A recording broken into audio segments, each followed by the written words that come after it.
할렐루야. 우리 가정마다 가족끼리 같이 인사하시겠습니다. 잘 되고 있습니다. 새해 복 많이 받으세요. 네, 우리 구정까지는 새해 복 많이 받으세요라고 인사를 좀 많이 했으면 참 좋겠습니다.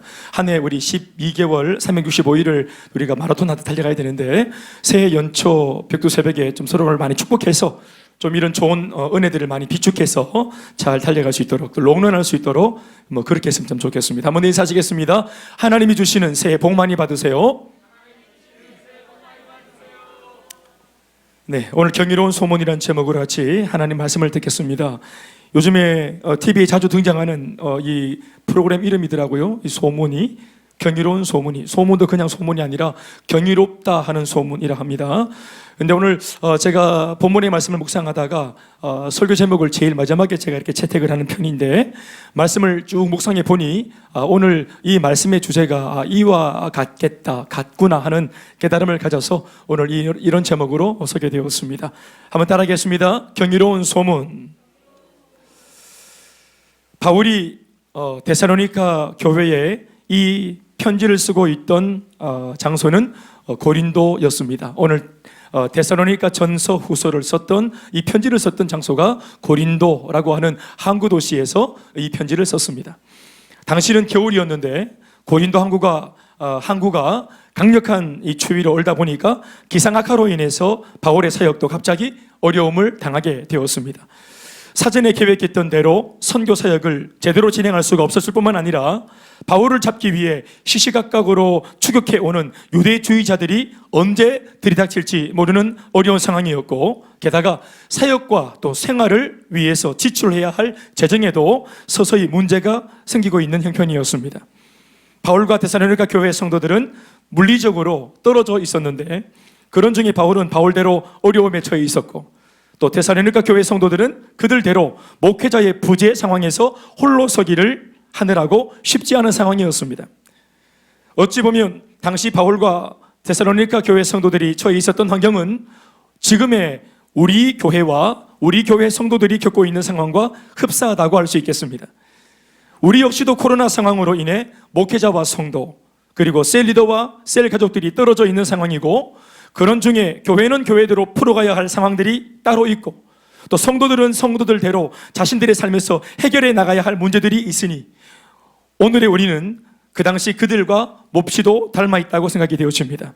그래서 저나 여러분 모두는 오늘의 이 본문 속에서 우리 모두에게 말씀해 주시는 하나님의 음성을 잘 들을 필요가 있습니다. 신년 초에 주시는 오늘의 이 말씀은 결코 우리의 상황과 동떨어져 있는 비현실적인 말씀이 아니기 때문에 주의 깊게 잘 듣고 우리의 삶에 잘 적용해서 말씀대로 승리하는 오늘 저와 여러분 모두가 될 수 있기를 바랍니다. 아무튼 오늘의 바울은 결코 쉽지 않은 상황 속에서 고군분투하고 있었는데 그러던 중에 측근으로부터 데살로니가 교회에 대한 좋은 소문을 갑자기 듣게 된 것입니다. 당시 바울이 세워놓은 교회는 이 데살로니가 교회 말고도 많이 있었습니다만은 특별히 데살로니가 교회로부터 전해져 온 이 소문 한 자락이 바울에게 엄청난 기쁨과 감동을 주고 있었던 것입니다. 이유가 무엇인고 하니 이 데살로니가 교회는 바울이 진짜로 어렵고 힘든 상황에서 생명을 걸고 세운 교회임과 동시에 당시 바울을 죽이려고 추격해왔던 유대주의자들의 공격으로 상황이 너무 어려워서 불과 3주밖에 돌보지 못했던 교회였기 때문에 그렇습니다. 그러니까 복음만 해서 바울이 직접 전도해서 세웠던 그 교회에서 실제적으로 복음으로 교제했던 시간이 3주밖에 안 되는 그 짧은 기간 그들이 말씀으로 교제했던 그것 말고는 아무런 어떤 관계가 없어요. 3주간의 시간으로 무슨 대단한 신앙적인 결과를 기대할 수 있겠습니까? 그 3주의 어떤 섬김과 말씀의 터치로 무슨 그런 교회, 이제 금방 세워진 그 교회가 어떻게 굉장한 열매를 거둘 수 있겠고 그 개척교회의 초신자들에게 어떤 것을 기대할 수 있겠습니까? 그런데 이런 교회로부터 좋은 소문이 들려오니 바울의 관심이 온통 여기에 몰두할 수밖에 없게 된 것은 결코 이상한 일이 아닌 겁니다. 이게 이상하거든요.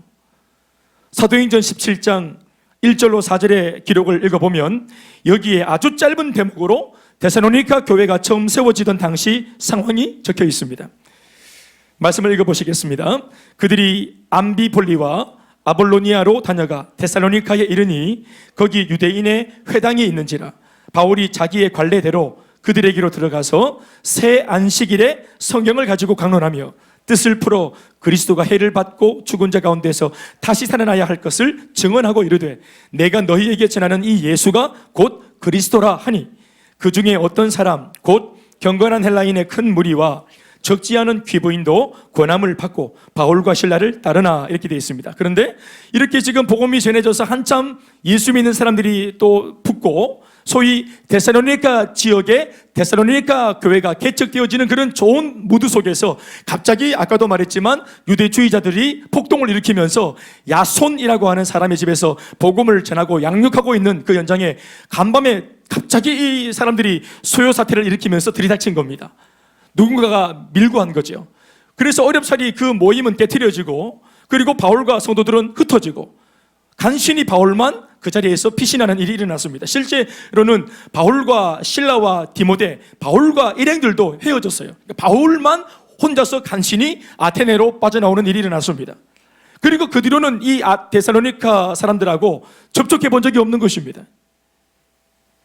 오늘 본문에 보시면은 새 안식일에라고 적고 있는 이 3주가 이 지역에서의 바울 사역의 전부입니다. 그러나 새 안식일 3주 이후에 핍박자들로 인해 바울은 그들과 생이별을 했으니 어쩌면 바울의 생각에 이 살벌한 박해 시기에 데살로니가 교회가 그 이후로 생존했을 가능성은 매우 희박하다고 볼 수 있지 않았겠나 싶습니다. 이게 바울의 생각입니다. 그들은 원래부터 예수를 믿던 성도들도 아니었고 원래 다른 종교가 있었던 사람들이었던 데다가 자신에게 복음을 전해주고 양육해주던 영적인 리더는 부재가 되었고 게다가 당시 시대 상황은 예수 믿으면 큰 화를 당하게 되어 있고 지역 사회에서도 재정적으로 금전적으로 큰 손해를 보게 되었으니 예수 믿은 지 고작 3주밖에 안 된 이런 초신자들이 이 개척교회의 초신자들이 어찌 홀로 신앙생활을 결단할 수 있었겠습니까? 그것도 이렇게 좋지 못한 상황에서. 그러니 데살로니가 교회는 그 3주 이후로 잊혀진 교회요 애초부터 존재하지 않았던 교회로 모두의 기억 속에서 사라지고 마는 분위기였는데 갑자기 어디에선가 사람들의 입에서 자꾸만 데살로니가 교회, 데살로니가 교회, 바로 그 교회, 그 대단한 교회, 그 대단한 성도들 그러면서 이 한 교회가 서서히 존재감을 드러내며 소문을 일으키고 있는 것을 바울이 포착한 것입니다. 조금 전에도 말씀을 드렸지만 그 당시 시대적인 분위기가 예수를 믿는 예수 교도들을 핍박하거나 학살하는 상황이었기 때문에 또 앞서 세워진 교회마저도 테러를 당하거나 불태워지는 상황이었기 때문에 교회에 대한 소문 그러면 죄다 거의는 좋지 않은 소문이거나 부정적인 보고가 전부였습니다. 그러니까 혹자가 바울에게 어떤 교회에 대한 보고를 드리겠습니다 하면은 이미 이거 자체가 안 좋은 거예요. 들어봐야 별로 신통치 못한 얘기가 들어올 거니까 망했다더라, 안 된다더라, 흩어졌다더라, 예수 안 믿기로 했다더라, 배교했다더라, 배신했다더라 이런 얘기를 늘 들으니까 또 그럴 수밖에 없는 상황이었고 그러니까 바울도 마음은 상하지만 이해할 수밖에 없는 상황이었어요. 그런데 바울에게 전해진 데살로니가 교회 성도들의 소문은 실로 놀라운 소문이요 오늘 설교 말씀 제목 그대로 경이로운 소문이었습니다.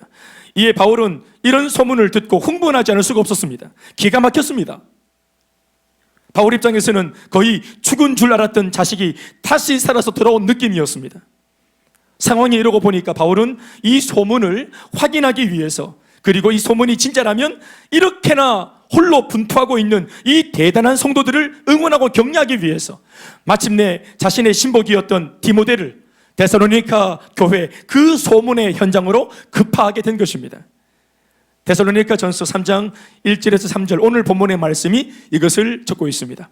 다 같이 읽어보시겠습니다. 이러므로 우리가 참다 못하여 우리만 아테네에 머물기를 좋게 생각하고 우리는 여기 있고 우리 형제 곧 그리스도의 복음을 전하는 하나님의 일꾼인 디모데를 보내노니 왜 그러냐? 이는 왜냐하면 너희를 굳건하게 하고 너희 믿음에 대하여 위로하고 아무도 이 여러 환난 중에 흔들리지 않도록 하기 위해서라. 아멘입니까? 우리가 이것을 위하여 세움받은 줄을 너희가 친히 알리라. 이것이 우리가 마땅히 해야 될 도리인데 목회자로서 마땅히 해야 될 도리를 지금부터라도 한번 해보겠다는 것이죠. 너희들이 간신히 살아남았다는 소문을 들었는데 이제는 내가 공히 일꾼을 보내어서 너희를 위로하고 돕겠다는 것이죠. 여기까지도 참 잘했는데 지금부터는 좀 더 격려하겠다고 한 겁니다. 어떤 면에서는 바울이 디모데를 보낸 이유는 돕기 위해서 보낸 겁니다. 특별히 이 소문을 확인하기 위해 소문의 진원지인 데살로니가 교회로 디모데를 보내는 중에 이 소문을 확인하고 싶어 하는 당시 바울의 그 애달픈 심경을 엿볼 수 있는 표현들이 오늘 본문에 몇 가지로 기록되어져 있습니다. 그러니까 얼마나 간절했겠습니까? 잃어버리고 죽은 줄 알았던 내 자식이 살았다는 소문을 들었으니까 이것을 확인하러 가는 그 길목에서 바울이 아비로서 얼마나 마음이 조바심이 생겼겠습니까? 그 심경을 오늘 본문 1절과 5절에서는 각각 이렇게 적고 있습니다. 함께 보시겠습니다. 1절 말씀에는 이러므로 우리가 참다 못하여 이렇게 말합니다. 이러므로 우리가 참다 못하여 디모데를 보내노니 이렇게 말하는 것입니다. 5절 말씀에도 이르기를 이러므로 나도 참다 못하여 너희 믿음을 알기 위하여 그를 보내었노니 못 참겠다는 겁니다. 소문만으로는 못 견디겠다는 거예요. 의심이 들기 때문이 아니라 이걸 확인하고 싶고 그리고 이것을 내가 다시 한번 정말 이걸 더듬어 재차 확인해서 하나님께 영광을 돌리기 위해서 너희들의 믿음을 견고하게 해주기 위해서 아멘이십니까? 사랑하는 여러분, 저는 이 대목에서 여러분 모두가 이런 바울의 마음을 헤아릴 수 있었으면 참 좋겠습니다. 소문만으로는 도무지 참을 수 없는 그 궁금증, 진짜인지 알아보고 싶고 또 알아본즉 진짜였으면 좋겠다 싶어 한편으로는 안달나고 한편으로는 두렵기까지 했던 이 바울의 떨리는 흥분을 여러분들이 모르지 않았으면 좋겠습니다. 왜냐하면 이것이 바로 우리를 향하신 주님의 마음과 동일하기 때문에 그렇습니다. 바울의 이 마음은 마치 우리를 바라보시는 주님의 마음과 닮아 있음을 기억하시기 바랍니다. 들려오는 소문만으로는 도무지 참을 수가 없어서 결국 디모데를 너희에게 보냈다라고 본문은 적고 있습니다. 보낸다가 아니라 보냈다 이렇게 적고 있습니다. 그러니까 시제가 보십시오. 보낸 겁니다. 이미 과거에 보냈고 이미 디모데가 갔다 왔습니다. 그러니까 오늘 우리가 읽고 있는 이 데살로니가 전서의 편지는 교회의 소문을 들은 바울이 참다 못해서 디모데를 그곳으로 파견한 이후에 확인하고 돌아와서 보고를 하는 이 디모데의 보고를 다 듣고 나서 다시 그들에게 재차 보낸 편지라고 보면 정확합니다. 현장에 파견을 다녀온 디모데의 보고 내용에 대한 기록은 6절 한 절 말씀으로 이렇게 적고 있습니다. 지금은 디모데가 너희에게로부터 와서 너희 믿음과 사랑의 기쁜 소식을 우리에게 전하고, 다시 지금은 디모데가 와서 너희에게로부터 직접 확인하고 나한테 와서 나한테 너희 믿음과 사랑의 기쁜 소식을 나한테 우리에게 전하고 있다. 또 너희가 항상 우리를 잘 생각해서 우리가 너희를 간절히 보고자 함과 같이 너희들도 우리를 간절히 보고자 한다 하는 이 보고를 내가 방금 받았다는 것입니다. 디모데가 전해온 구체적인 보고 내용이 오늘 본문 3장에서는 다 조목조목 적혀 있지는 않지만 적어도 바울이 디모데로부터 이 교회에 대한 보고를 들었을 때, 이렇습니다 하고 보고를 들었을 때 바울은 이 교회에 대한 이 이야기를 어떻게 들은 줄 아십니까? 오늘 말씀 그대로 읽으면 복음으로 들었습니다. 복음으로 들었어요. 6절에 기록된 말씀을 보십시오. 지금은 디모데가 너희에게로부터 와서 바울 그 자신에게 무엇을 전해 주었다고 합니까? 너희 믿음과 사랑의 기쁜 소식, 너희 믿음의 기쁜 소식, 너희가 가지고 있는 사랑의 기쁜 소식, 이것을 우리에게 전하고 합니다. 여러분, 기쁜 소식입니다. 믿음의 기쁜 소식, 사랑의 기쁜 소식. 여러분, 기쁜 소식이 뭡니까? 굿뉴스, 그것이 복음입니다. 이전에 과거에는 바울이 그들에게 복음을 들려주고 바울이 그들에게 복음을 그들의 마음에 심었는데 이제는 그들의 삶이 복음이 되어서, 삶 자체가 복음이 되어서 처음 자신들한테 복음을 전해줬던 바울에게 오히려 감동을 주고 있는 모습을 보십시오. 우리가 전하는 것도 복음이고 그 복음 때문에 변화되어진 사람들의 변화된 이야기를 듣는 것도 복음입니다. 잘 될 수 있다 라고 전해지는 복음도 복음이요, 이 복음을 통해서 받아들였더니 이 복음 때문에 잘 되었다, 변화되었다, 회복되었다라고 말하는 간증도 복음입니다. 어떤 면에서는 목사는 성도에게 복음을 전해야 되고 성도들도 오늘 목회자에게 복음을 전해줘야 됩니다. 저는 말씀으로, 여러분들은 삶으로, 셀리들은 말씀으로, 셀 가족들은 삶으로. 아멘이십니까? 디모데가 직접 확인해 본 바 데살로니가 교회 성도들의 믿음이 과연 참이더라, 소문만 그런 게 아니라 진짜더라 하는 이 소식이, 그 소식을 듣고 있는 바울에게는 어떻게 들렸습니까? 복음처럼 들린 것입니다.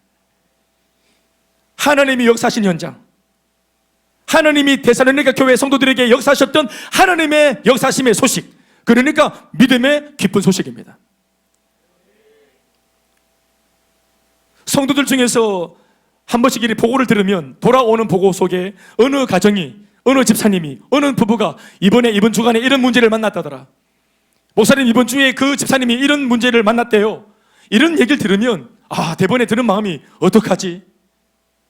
이번 주일, 돌아오는 주일 예배는 제대로 드릴 수 있겠나? 과연 이분이 그 정도의 신앙으로 그 정도의 문제를 돌파할 수 있겠나? 걱정이 앞서고 조마조마하고 막 안달납니다, 이것이.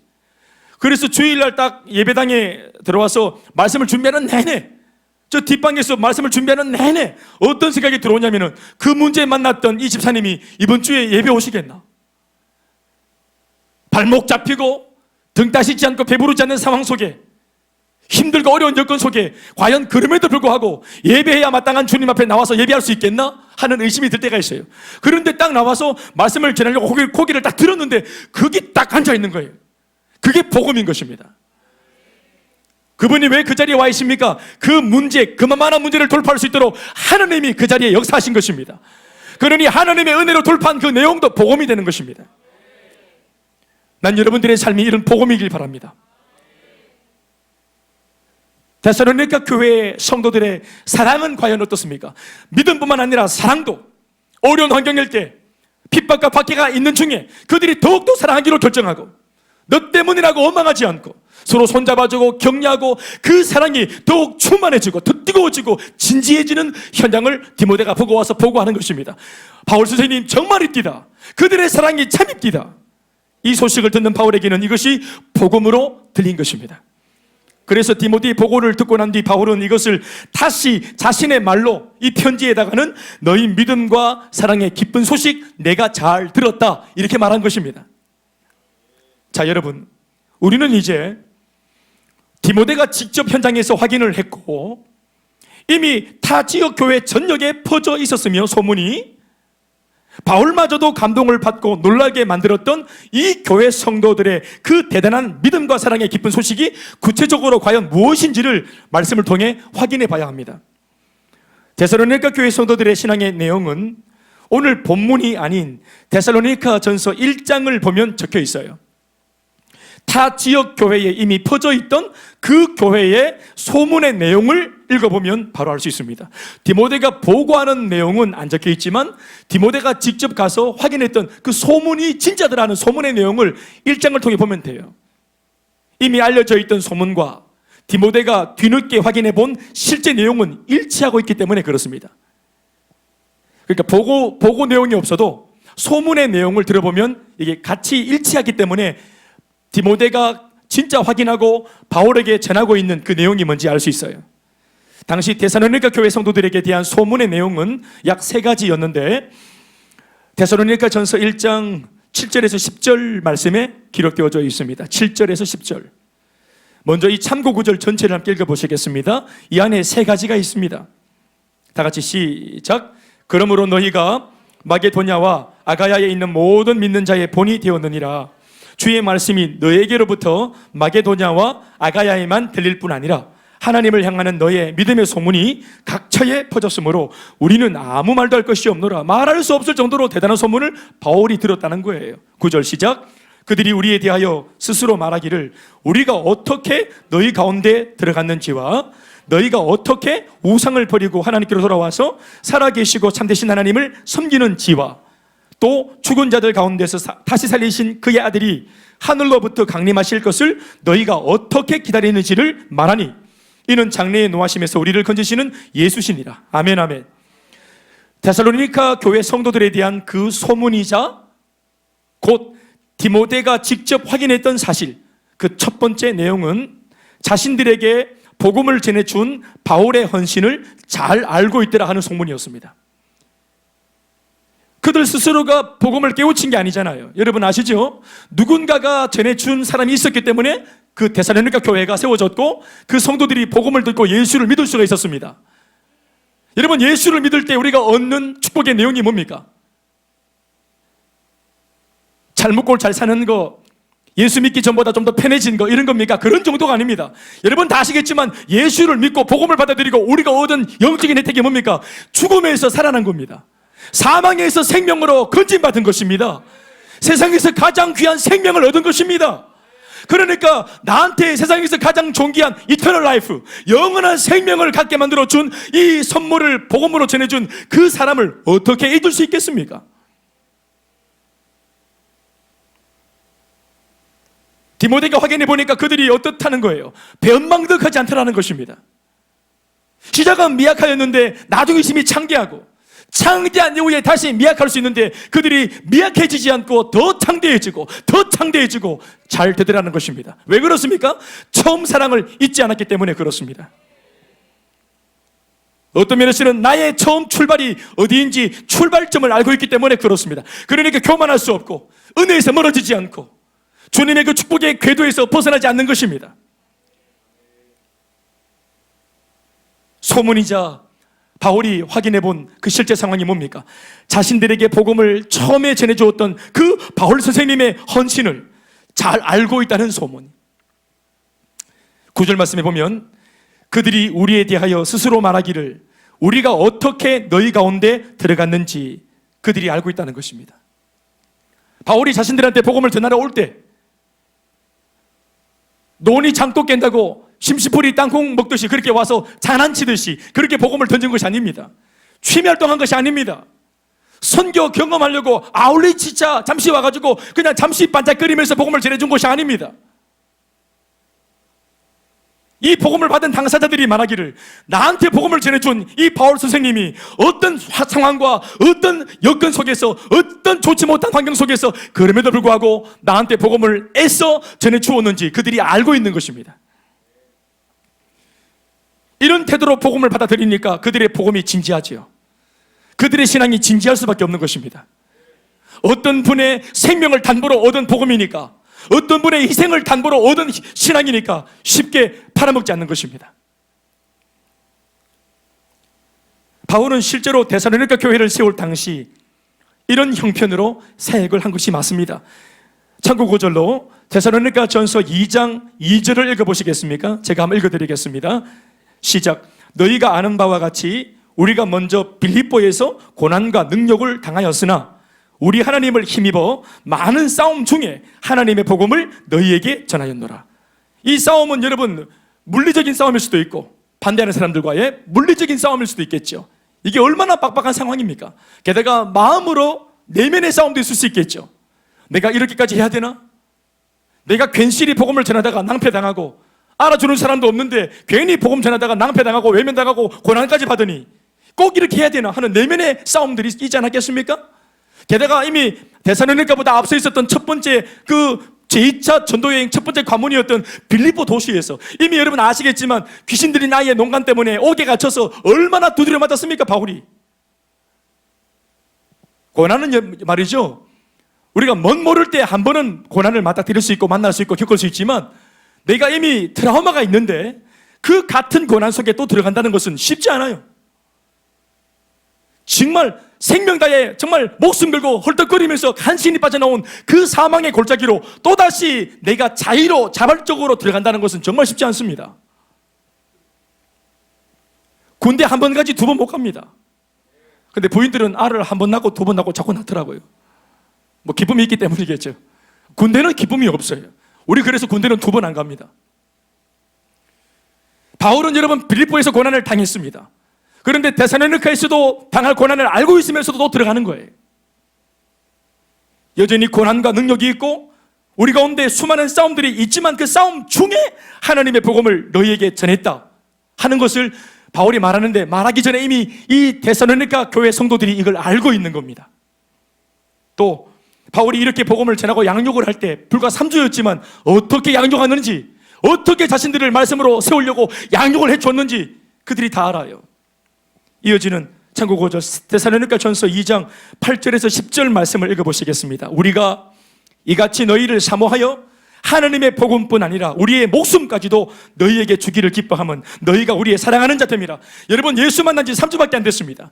예수 안에서 그들을 만난 지, 교제한 지 3주밖에 안 됐는데 목숨을 내어 줄 마음으로, 죄수의 심정으로 바울이 그들을 끔찍히 사랑하며 복음을 전하고 있고 말씀으로 양육하고 있습니다. 9절에 형제들아 우리의 수고와 애쓴 것을 너희가 기억하리니 너희 아무에게도 폐를 끼치지 않으려고 밤낮으로 일하면서 너희에게 하나님의 복음을 전하였노라. 우리가 너희 믿는 자들을 향하여 어떻게 거룩하고 옳고 흠없이 행하였는지에 대하여 너희가 증인이고 하나님도 그러하시도다. 사역자들의 최고의 기쁨이 뭐라고 생각하세요? 주님을 위해 달려가는 사명받은 사명자들의 그 최고의 기쁨이 여러분 뭐라 생각하세요? 그것은 두말할 것도 없이 자신의 사역을 통해서 하나님이 영광을 받으시는 것입니다. 이것은 사역자가 경험하게 되는 아주 근본적이고 본질적인 최고의 기쁨이죠. 그런데 사역자들에게는 이런 본질적인 기쁨 말고도 사역과 함께 따라오는 분복과도 같은 인간적인 기쁨도 존재합니다. 물론 이것은 사역의 근본적인 목적은 아니고 본질은 아닙니다. 그러나 하나님께서 사역자들에게 주시는 위로와 격려 차원의 분복임은 분명합니다. 그 첫 번째 분복이 뭐냐? 바로 하나님께서 이 사역자의 수고와 애씀을 알아주시는 거예요. 두 번째는 이 사역자의 수고와 애씀을 복음을 받아들였던 사람들이 알아주는 것입니다. 하나님이 알아주시고 사람들이 알아주는 것. 다시 말씀드리지만 이런 것들이 결코 사역의 본질의 목적은 아닙니다. 하나님께서 알아주지 않으시는 것 같아도 사명자는 사명의 길을 가야 하는 것이고 사람들이 알아주지 않아도 가야 할 길을 가야 하는 것이 사명자인 것입니다. 그러나 하나님이 알아주시고 내가 섬긴 사람들이 알아주면 틀림없이 힘이 되고 격려가 되는 것은 사실입니다. 다시 한번 말씀을 드리지만 이런 것들이 사역의 목적은 아니지만 왠지 하나님이 사역하고 있는 내 마음을 알아주시는 것 같을 때면 눈물이 왈칵 쏟아질 만큼 은혜가 되고 힘이 되는 것이 사실입니다. 또 내가 섬긴 성도들이나 제자들 또는 셀 가족들이 리더가 어떤 형편 중에 이렇게 섬겨왔는지를 알아줄 때 실제로 사명자에게나 성도들 모두에게도 큰 감동과 감격이 피차간에 일어나는 것이 사실입니다. 또 건강한 마음으로 이런 것을 서로 알아주고 서로 인정해 줄 때 그들이 속한 공동체 안에 인간적인 관계도 좋아지고 또 영적인 분위기 역시도 좋아진다고 믿습니다. 그러나 다시 한 번 더 잊지 말아야 할 것은 알아주고 인정해 주는 것은 사역의 본질이자 목적은 아닌데 이렇게 되어지면 섭섭병이 생기고 또 적지 않은 불평과 원망도 일어날 수 있겠지요. 그런데 데살로니가 교회 성도들은 자신들에게 복음을 전해줬던 사도 바울이 얼마나 어려운 중에 쉽지 않고 녹록하지 않은 중에 그럼에도 불구하고 자신들에게 복음을 전해주었는지를 알고 있다는 것입니다. 심지어 신앙이 자라면서 그 헌신의 깊이를 더 많이 알아가게 되어지고 신앙이 자라고 주 예수를 알아가면 알아갈수록 바울에 대한 고마움이 더 깊어지고 하나님에 대한 감사가 더 커졌다는 것입니다. 참으로 고마운 성도들이 아닐 수가 없습니다. 바로 이런 그들의 신앙의 태도가 타 지역 교회 사이에 큰 파장과 깊은 울림을 주고 있었고 오늘 바울 역시도 직접 그 소문을 듣게 되었고 또 디모데를 통해 그 소문이 사실인 것을 확인했던 것입니다. 사랑하는 여러분, 우리가 다 아는 바대로 당시 바울을 공격해 오던 바울이 전하는 복음을 꺾으려고 들었던 유대주의자들이나 거짓 교사들이 가장 많이 썼던 계략이 뭐였습니까? 바로 사도 바울의 됨됨이를 훼손하는 것이었습니다. 왜 그렇습니까? 사도 바울의 가르침은 너무나 힘이 있고 확실하고 진리의 말씀이기 때문에 사도 바울이 가르친 복음의 내용은 그들이 바꿀 수 없는 겁니다. 그러나 이 말씀을 어지럽히기 위해서 그들이 썼던 계략이 뭐냐 하면 이 가르침을 줬던 메신저, 사람인 바울, 그 바울은 진짜 사도가 아니라고 우깁니다. 12사도 외에는 직계 사도가 없는데 그가 어떻게 예수 앞에 직접 사사받은 것도 아닌 직계 제자가 아닌데 어찌 사도가 될 수 있나? 그러면서 사도 바울의 사도성을 그들이 흔들어댔고 사도 바울의 됨됨이 또 생긴 것 봐라. 생긴 거. 이거 제 말이 아닙니다. 그 당시 그들의 말. 생긴 거 봐라. 머리도 다 빠졌고, 머리 다 빠진 게 잘못된 거 아닙니다. 그러나 그렇게 훼손을 시킨 겁니다. 머리 다 빠졌고, 또 엄마 매부리코가 잘못된 거 아닙니다. 매부리코에, 안짱다리가 틀린 것은 아닙니다. 그러나 하도 뜯을 게 없으니까 생겨 먹은 거, 그 사람의 말투, 말 어눌한 거, 또 간질병, 그 고질병이 있었던 거, 이런 것들을 다 끄집어 와서 바울의 됨됨이를 계속 건들고 훼손시킨 겁니다. 그래서 그 가머니슬에 혹하고 넘어간 사람들은 결국은 바울이 전했던 복음에서도 등을 돌렸어요.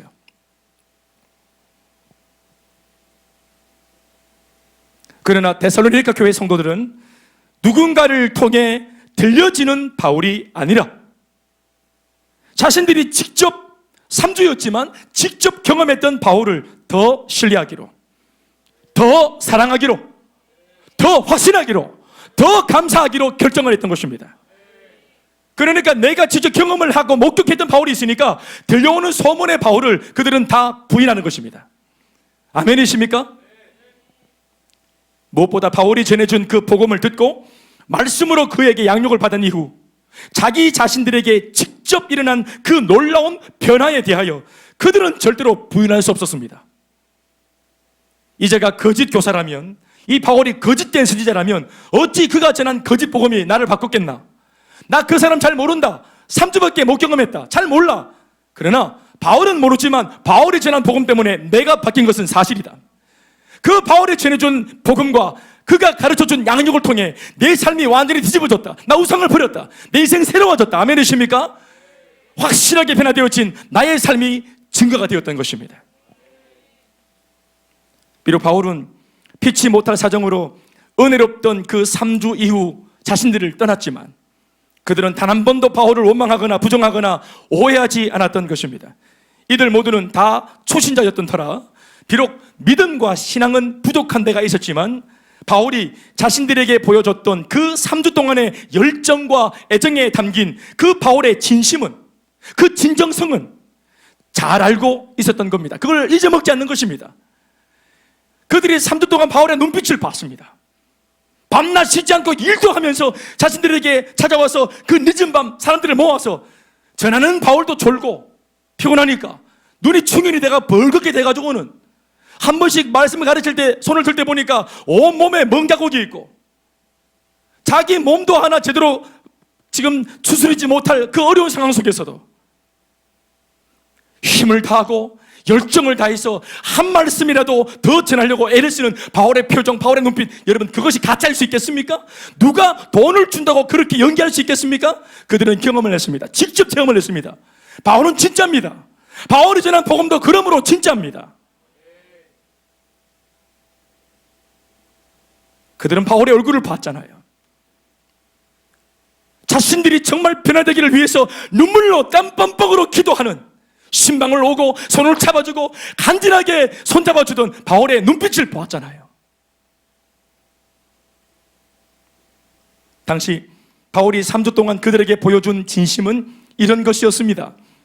앞에서 제가 잠시 언급했지만 다시 한번 데살로니가 전서 2장 8절에서 10절 말씀을 읽어보시겠습니다. 다 같이 시작. 우리가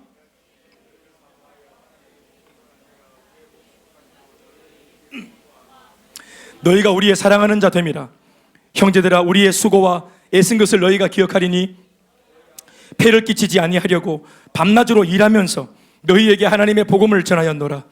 우리가 너희 믿는 자들을 향하여 어떻게 거룩하고 옳고 흠없이 행하였는지에 대하여 너희가 증인이요 하나님도 그러하시도다. 다 같이 아멘 합시다.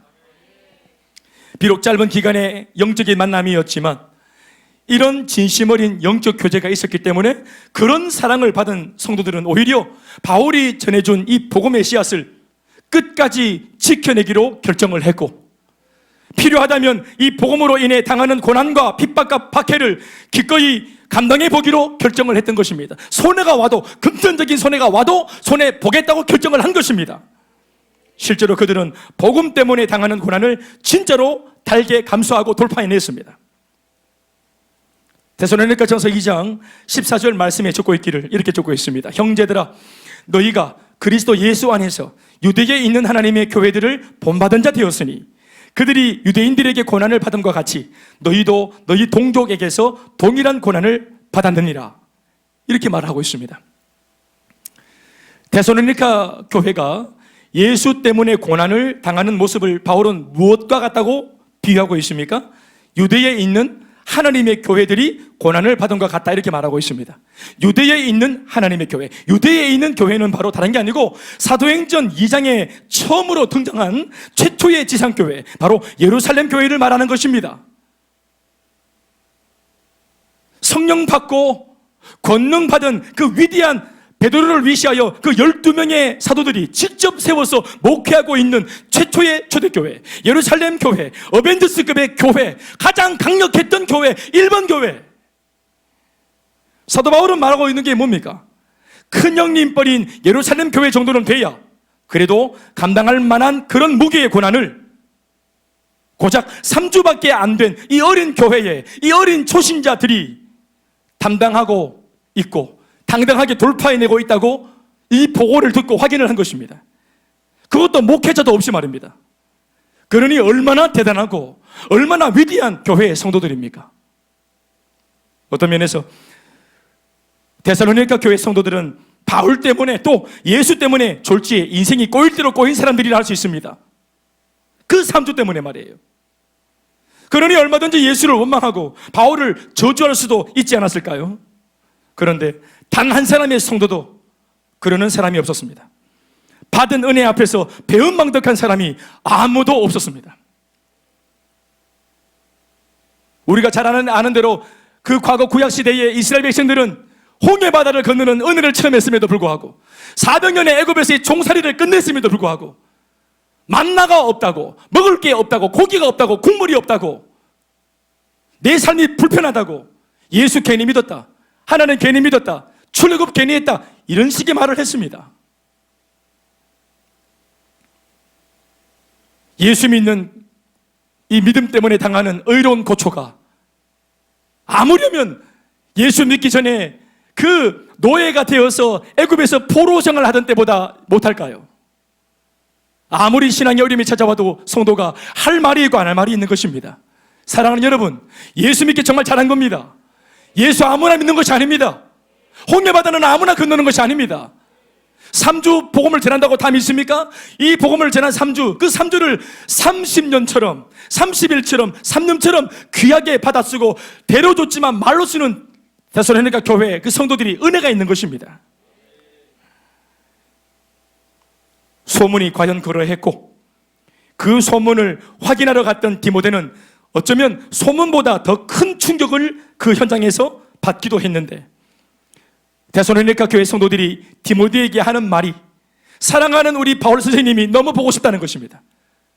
존경하고 사랑하는 우리에게 복음을 전해준 그 사랑하는 바울 선교사님이 잘 계신지, 무사한지, 그날 그 밤에 그 소유 사태 때문에 혹시 어려움을 안 나가셨는지, 지금 무탈하신지 너무 보고 싶다면서 가슴 깊은 사랑과 감사와 존경을 전해왔기 때문이었습니다. 어떤 면에서는 도와주러 갔던 디모데가 그 어떤 사람의 도움도 없이 오직 말씀 안에서 성령의 능력만을 의지해서 고난까지도 돌파하는 그들의 모습을 보면서 오히려 큰 안위를 받고 위로와 격려를 받게 되었습니다. 그들은 바울을 원망하기는커녕 진심으로 바울을 걱정하고, 진심으로 바울을 존경하고, 진심으로 바울을 사랑하고, 진심으로 바울을 보고 싶어 했습니다. 복음 전할 때는 언제고 우리를 버리고 갔냐고 그렇게 하지 않았습니다. 그들이 빈정거리지 않자, 원망하지 않자 주변에 있는 많은 사람들이 들러붙어서 그런 지도자 원망하라고 부추겨도 그들은 원망하라고 하는 그 속임수 꾀임에 넘어가지 않았습니다. 데살로니가 전서 3장 6절 말씀 중반부의 말씀에 또 너희가 항상 우리를 잘 생각하여 우리가 너희를 간절히 보고자 함과 똑같이 너희들도 3주밖에 사역 안 하고 떠나버린 우리를 간절히 보고자 한다고 하는 말을 들으니 이게 얼마나 큰 위로와 감동이 되었겠습니까? 디모데로부터 이 말을 전해 들은 바울은 엄청난 감동과 엄청난 위로를 받게 된 것입니다. 여러분, 그 당시 바울도 이 소문을 들었을 당시 고린도에 고립되어서 바울도 아까도 처음에 말했지만 굉장히 사역적으로도 개인적으로도 여러 어렵고 열악한 가운데 있었어요. 사역을 할 때마다 바울이 여러분 하나님이 아니잖아요. 바울도 수많은 갈등과 고독 속에 있습니다. 그것을 기도해서 돌파해서 그렇지, 애초에 환경 속에서 드는 마음은 두려움이에요. 걱정이에요. 바울도 그래요. 힘을 내었으면 참 좋겠고, 나도 바울이지만 격려가 필요하고 나도 응원이 필요한데, 내 맞게 들려온 잊혀졌던, 애초부터 존재하지 않았을 것 같았던 이 교회에 놀라운 기사회생의 소식, 더 나아가 회복되어져서 부흥하고 있다는 이 소식, 이런 소식들이 바울에게 얼마나 큰 위로와 격려를 줬겠습니까? 그래서 이어지는 7절 말씀에 이렇게 적고 있는 것입니다. 이러므로 형제들아, 우리가 모든 궁핍과 환난 가운데 있지만, 나 지금 줄이고 궁핍하고 환난 속에 나 벌벌 떨고 있지만 너희 믿음의 소식 때문에 너희에게 위로를 받았다, 이렇게 말하고 있는 것입니다. 나도 힘낼게, 나 더 힘낼게, 나도 열심히 할게, 고맙다 한 것입니다. 디모데로부터 보고를 듣고 보니 과연 데살로니가 교회에 대한 소문과 그 실제의 모습은 일치했습니다. 소문은 조금도 과장되지 않았습니다. 그렇기 때문에 많은 사람들에게 도전을 줄 수 있었고, 감동을 줄 수 있었고, 또 위로를 주는 교회와 성도가 될 수 있었던 것입니다. 교회의 진정한 가치와 브랜드가 어디에 있습니까? 한 교회를 놓고 우리가 그 교회의 가치와 그 교회의 브랜드를 말할 때 그 교회의 가치와 브랜드가 어디에 기인하는 것입니까? 결코 목회자가 아님을 이 교회가 우리 모두에게 시사하고 있다는 사실을 놓치지 마시기 바랍니다. 교회의 진정한 가치와 브랜드는 바로 평신도입니다. 교회를 구성하는 성도 한 사람인 줄 믿습니다. 사람들에게 도전을 주는 교회의 소문이라고 하는 것의 실체가 뭡니까? 오늘 데살로니가 교회를 보며 이야기해 보십시오. 목회자가 아닙니다. 목회자 없었습니다. 평신도입니다. 그 소문은 평신도들의 대단한 신앙의 소문입니다. 복음 안에서 진짜로 변화되어진 성도 한 사람 한 사람의 살아있는 간증, 그런 간증이 있는 교회가 되어야 합니다. 지금처럼 포스트 코로나 언택트 시대를 살아가는 오늘의 성도들은 더욱 그러해야 합니다. 그런 멋진 소문을 일으키는 진원지는 말씀으로 변화되어진 성도, 평신도임을 잊지 말아야 합니다. 목회자 한 사람에게 연명하는 교회는 미래가 없습니다. 화려한 이름은 없고 대단한 빛은 없지만 하나님과 교회를 향하여 확실한 소속감과 뜨거운 애착심으로 강력하게 무장되어진 성도들이 나와야, 이 시대에는 그런 다윗 같은 사람들이 나와야 코로나 시국의 이 현실 상황을 넉넉히 돌파해낼 수가 있는 것입니다.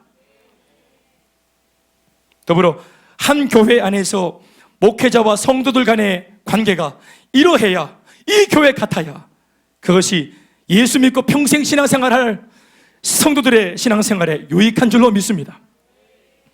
저 같은 목회자와 성도인 여러분들, 우리 관계가 이렇게 건강해야 합니다. 서로 보고 싶어하고, 서로 그리워하고, 서로 감사해하고, 서로 고마워하고, 서로 사랑에 맞지 않는 이런 관계가 더 돈독히 일어날 수 있는 그런 금전 한 해가 될 수 있길 바랍니다.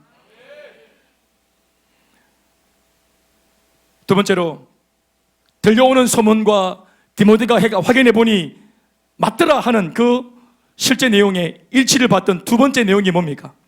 복음을 통해 그들 모두에게 확실한 변화가 일어났다는 소문이었습니다. 9절 말씀 중반부에 있습니다. 너희가 어떻게 우상을 버리고 하나님께로 돌아와서 살아계시고 참되신 하나님을 섬기는지와, 복음을 통해 그들 모두에게 확실한 변화가 일어났다는 소문. 야, 그 교회는 세상에 목회자도 없는데 성도들이 저렇게 간신히 살아남은 교회인데, 세상에 생존해서 이제 그냥 뭐 명맥만 유지해도 사실은 뭐 그냥 대단한 교회일 텐데, 아니 저렇게 그냥 명맥을 유지하는 정도가 아니라 뛰어넘은 거예요. 미자립 교회가 아닙니다. 성령 안에서 자립을 한 거예요. 이 작은 교회가, 이 볼품없는 교회가. 이유가 뭡니까? 성도들이 초신자로 멈추어 있지 않고 시간이 지남과 동시에 그들이 말씀을 쫓아 3주지만 배운 말씀을 통해서 성장하고 변화됐기 때문에 그렇습니다.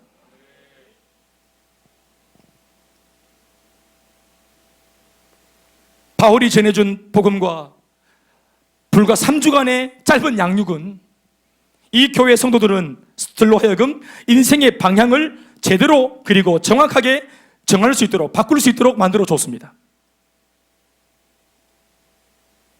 그들이 그전에 어떻게 살았습니까? 말씀 보면은 우상을 섬겼습니다. 그랬는데 복음을 듣고 양육을 받으면서 평생 섬겨왔던, 어떻게 보면은 대대로 그들이 섬겨왔던 조상신, 대대로 섬겨왔던 우리 가정의 우상, 이것을 버리기로 결정을 한 겁니다. 3주의 도전이. 더 나아가 살아계신 하나님을 섬기도록 만들어 놓은 것입니다. 아멘이십니까? 바울이 전한 복음과 바울이 전했던 양육이 어떤 결과를 일으켰습니까? 버릴 것과 붙잡고 섬겨야 할 것들을 구분짓게 만들어 줬습니다. 여러분, 이것이 바뀌기 때문에 인생이 어려운 겁니다. 인생의 방향은 하나님을 향하여 있는 방향이 정확한 방향이고, 하나님을 떠나서 내가 아무리 열정을 다해 설정한 방향이라도 하나님이 기뻐하지 않는 방향은 전부 다 방황인 것입니다. 하나님이 없는 인생의 설정과 인생의 계획과 인생의 방향은 다 미안한 말이지만 방황입니다. 방황은 죄짓고 깽판치고 지 마음대로 사는 그런 정욕적인 삶을 말하는 게 아니에요. 하나님이 기뻐하시는 길, 하나님께서 원하시는 그 길에서 벗어난 모든 삶이, 굳이 죄를 안 지어도 그 모든 삶이 이미 죄요, 이미 그것이 방황입니다. 그래서 방황은 하나님께 돌아가면 방황이 끝나는 것입니다. 그들은 구분했습니다. 버릴 것과 붙잡고 섬겨야 할 것, 이것을 구분짓게 되었습니다. 무엇이 악이고 무엇이 선인지, 무엇이 고상한 삶이요 무엇이 타락한 삶인지를, 이것을 말씀을 근거로 구분짓게 되었습니다. 그러니까 삶에 빛이 들어오는 겁니다. 만약 이런 것들이 부부에게 찾아오면, 이 말씀의 능력이 부부에게 찾아오면 싸움이 그칩니다. 갈등이 그칩니다. 쓸데없는 불필요한 싸움들이 그칩니다. 오늘의 내 열정, 오늘의 내 물질, 오늘 내 인생을, 내 젊음을, 내 에너지를 어디에다가 쓰면서 살아야 할지, 어떻게 사는 것이, 어디에 쓰고 사는 것이 참된 인생인지, 낭비하지 않는 것인지, 이것을 알게 되는 것입니다.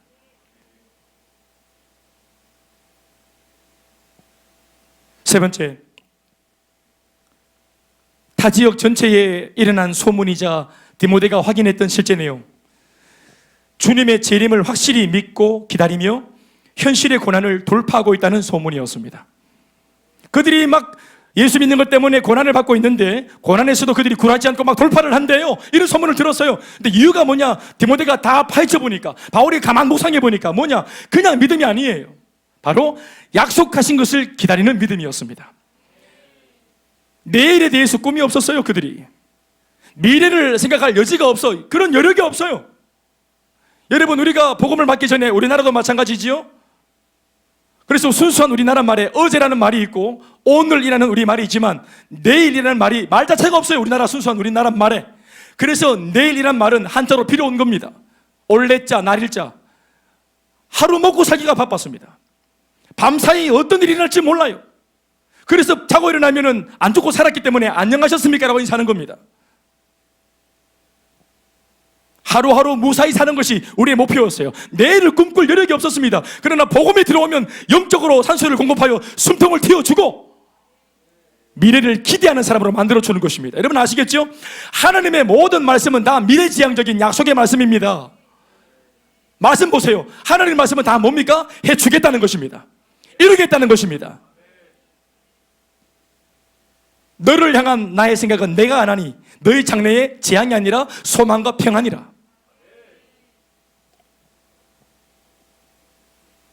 내일을 향해, 미래를 향해 이제는 기다릴 것이 생겼어요. 그들이. 그것이 바로 예수 그리스도가 우리에게 주시는 꿈입니다. 예수를 믿으면 꿈이 생기는데, 그것은 내 꿈이 아니라 바로 예수 그리스도 주님의 꿈을 우리에게 부어주시는 것입니다.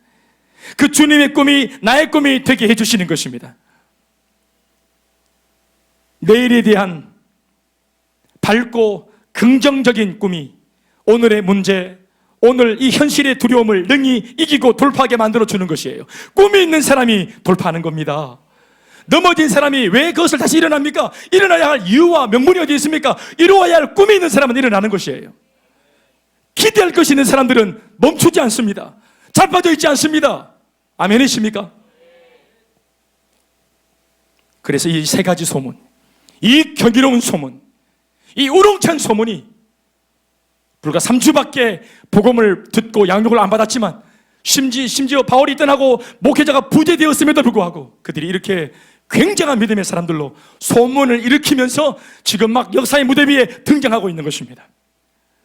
3주 된 성도입니다. 여러분, 오늘 저는 30년 예수 믿었는데 저 같은 사람 정말 회개해야 됩니다. 수십 년 정말 예수 믿으면서 달려왔지만 오늘 이런 간증을 쓰지 못하고 이런 소문이 없는 우리 정말 돌아봐야 됩니다. 바울은 디모데를 통해 소문과 실제를 거듭 확인하며 큰 감동과 위로를 받았습니다. 이 무명의 한 작은 교회의 분투가 지역교회 전체의 사기를 다시 살려내고 있고 심지어 바울 자신도 엄청난 에너지를 이 교회 성도들을 통해서 받고 있습니다. 할렐루야!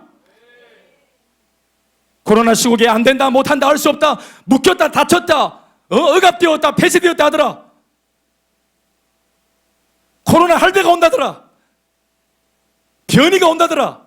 더 어려워진다더라. 사랑하는 여러분, 복음 안에서 사람들이 잘못된 예견으로 말하는 것들을 거두어낼 수 있는 그 힘이 오늘 교회에 있길 바라고 예수 믿는 우리에게 있길 바랍니다.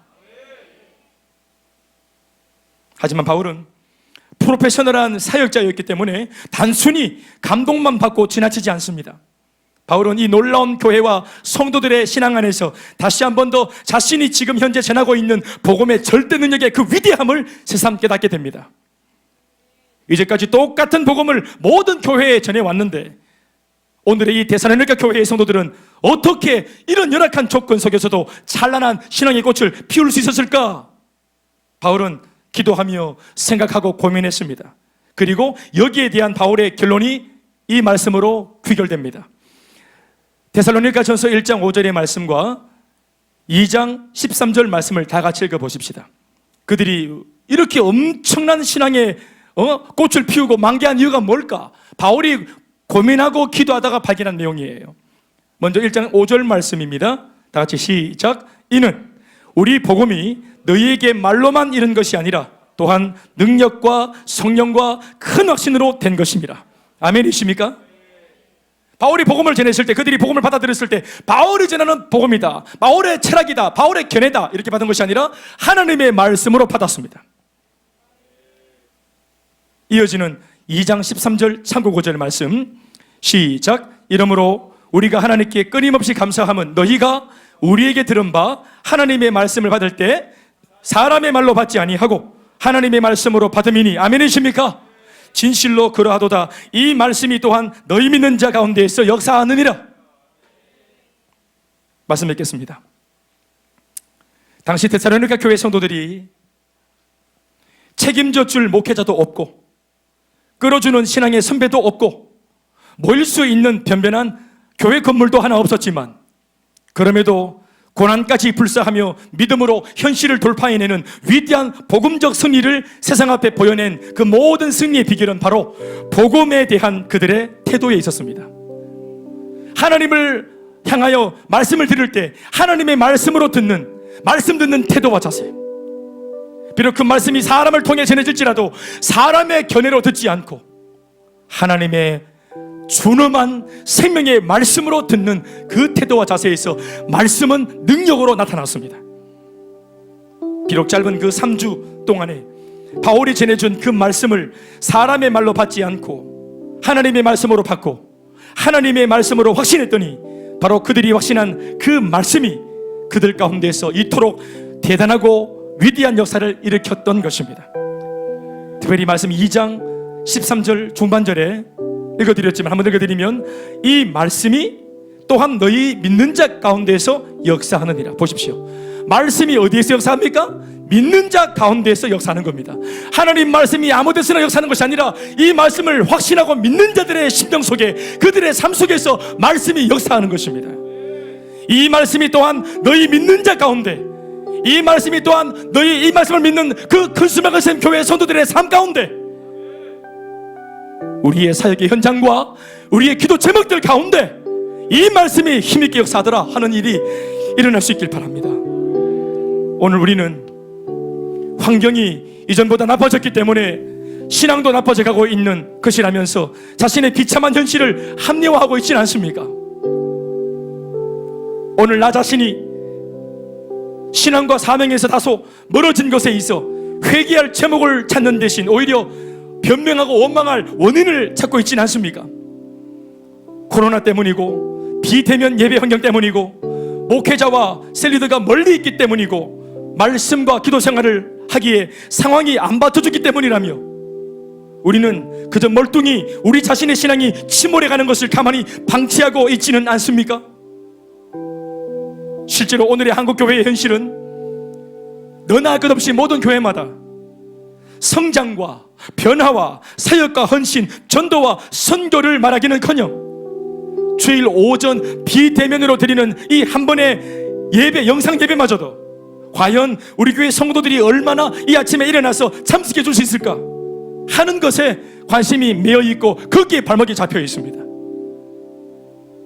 비참하다 못해 참혹한 기독교, 격이 떨어지다 못해 무너져버린 예배의 품격, 부끄러움을 넘어 수치스러워진 우리들의 신앙의 자세와 하나님 앞에서의 태도, 이런 우리 모두에게 부디 하나님께서 오늘 데살로니가 교회 성도들을 통해 예수를 제대로 믿는 것에는 환경이나 조건 따위가 상관이 없다는 사실을 강력하게 일깨워주기를 간절히 바라고 더 나아가 회개할 마음 부어주시기를 간절히 소망합니다. 결론적으로 바울은 데살로니가 교회 성도들을 통해 그 자신이 큰 위로를 받고 새 힘을 얻게 되자 이런 고백을 그들에게 편지로 전합니다. 이것을 다 같이 한 소리로 읽으면서 설교를 마치겠습니다. 데살로니가 전서 3장 7절에서 8절 오늘 마지막 구절의 말씀입니다. 다 같이 시작. 이러므로 형제들아 우리가 모든 궁핍과 환난 가운데에서 너희 믿음으로 말미암아 너희에게 위로를 받았노라. 그러므로 너희가 주 안에서 굳게 선즉 우리가 이제는 살리라. 아멘이십니까?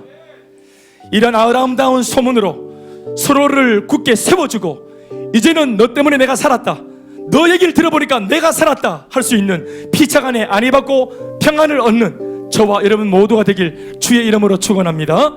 모든 영광 하나님께 박수하시겠습니다.